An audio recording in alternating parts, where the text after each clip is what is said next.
Perth was a different city when Clough was awarded one of its first major projects in the mid-1950s, building the Narrows Bridge.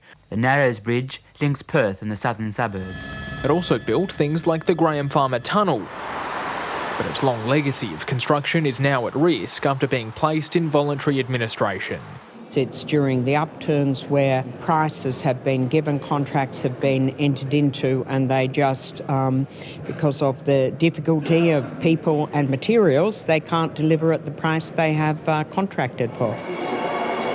The Italian firm that built the airport rail line, WeBuild, had been planning to buy Clough, but when that fell through, its directors were left with little choice, putting around 1,200 Australian staff in limbo.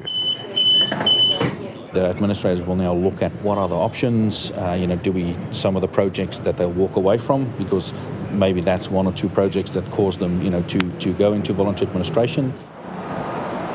Among the projects it has a hand in, the Stevenson Avenue extension in Osborne Park and a $4 billion fertiliser plant planned for the Pilbara. On the east coast, one of the nation's largest renewable energy projects, Snowy Hydro 2.0.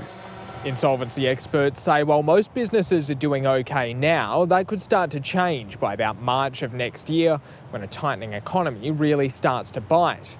Once one company falls and can't pay its suppliers, that can set off a chain reaction that sees others go under.